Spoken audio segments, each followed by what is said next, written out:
जय हिंद दोस्तों।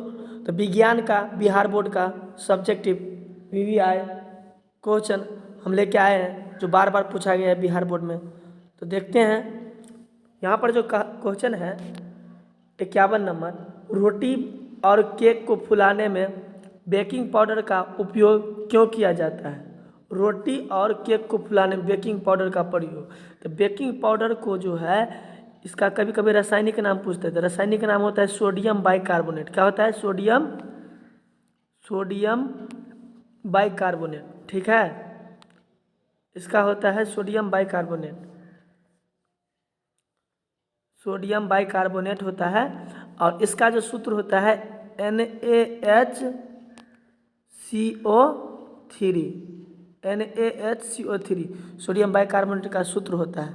और रासायनिक नाम बेकिंग पाउडर का रासायनिक नाम सोडियम बाइकार्बोनेट। और सूत्र पूछेगा तो NaHCO3 बेकिंग पाउडर का।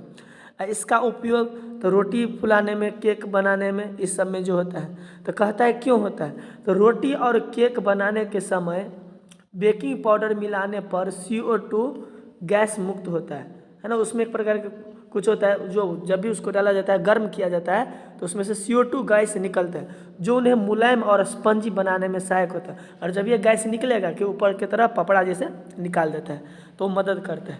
इसलिए जो है बेकिंग पाउडर का उपयोग किया जाता है। उसके बाद दिया गया है क्वेश्चन धातु अधातु से।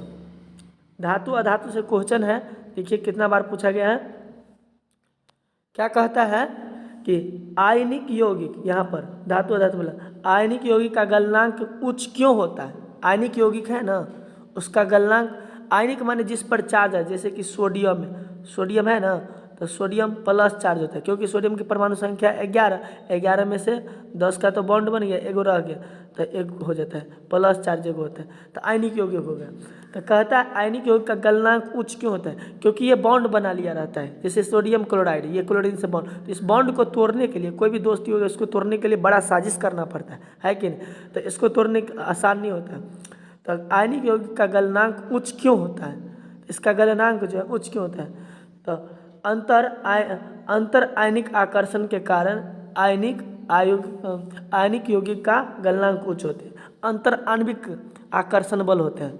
अंतर दो तत्वों के बीच में जब भी आयनिक यौगिक बनता है तो अंतर आणविक आकर्षण, देखते हैं ना कैसे आकर्षित होते हैं, उस प्रकार से दोनों आयनिक यौगिक एक दूसरे से आकर्षित रहते हैं, पूरा जुड़ा रहता है। और जो है क्या करता है, तो अंतर आणविक आकर्षण बल के कारण इसका गलनांक उच्च हो जाता है। चलो तो देखते हैं। नहीं कहता है यार डूबना है तो प्यार में डूब के क्यों मरते हो, पानी का कहीं कमी है, पानी में डूब के मर जाओ, क्या जरूरी है इस समय डूब के मरने का। तो यहाँ पर जो क्वेश्चन है फिर दो धातुओं के नाम बताइए जो प्राकृतिक में स्वतंत्र अवस्था में पाए जाते हैं। दो धातु के नाम जो प्राकृतिक, तो देखिए सोना जो है, सोना का संकेत Au होता है, ये प्राकृतिक में स्वतंत्र रूप से पाए जाते हैं, माने अभिक्रिया वगैरह नहीं करेगा।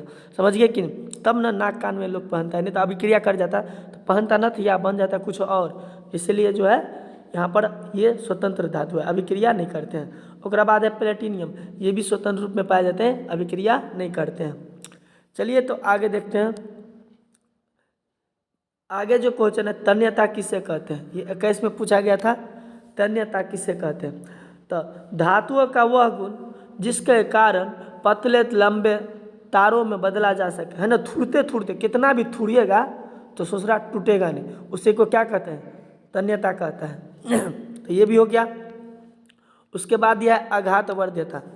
आघात वर्ध्यता का मतलब होता है धातु का ये गुण है कि कितना भी आप उसको पीटिएगा तो वो टूटेगा नहीं, आघात रहेगा।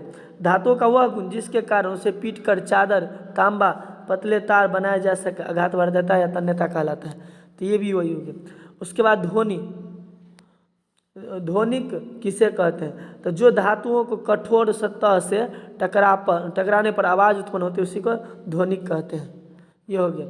अब दिया है यहाँ पर ऐसी धातु का उदाहरण दें जो ऑप्शन ए में कमरे के ताप पर द्रव अवस्था में रहता है। तो क्या ऐसे धातु, तो पारा का संकेत Hg होता है, समझ गया। तो ये कमरे के ताप पर द्रव अवस्था में होता है, पहला हो गया। दूसरा चाकू से आसानी से काटा जा सके, तो सोडियम और लिथियम भी होता है, ध्यान रखिएगा, लिथियम और सोडियम दोनों। तो सोडियम को आसानी से चाकू से काटा जा सकता है, ये भी क्वेश्चन बहुत बार पूछता है, ध्यान रखिएगा। उसके बाद दिया है उष्मा की सबसे अच्छी चालक, तो चांदी, ये भी बहुत अच्छा क्वेश्चन है। उष्मा का कुचालक, तो उष्मा का कुचालक ये है, समझिए उष्मा का कुचालक कौन है, शीशा, शीशा मतलब लेड, पीबी, है ना, ये उष्मा का कुचालक है, उष्मा इसमें से प्रवाहित नहीं होगा। तो इस प्रकार आपका सारा क्वेश्चन कंप्लीट हो गया। मेरे चैनल पर पहली बार आया, यदि मेरा वीडियो अच्छा लगे तो लाइक सब्सक्राइब जरूर कर।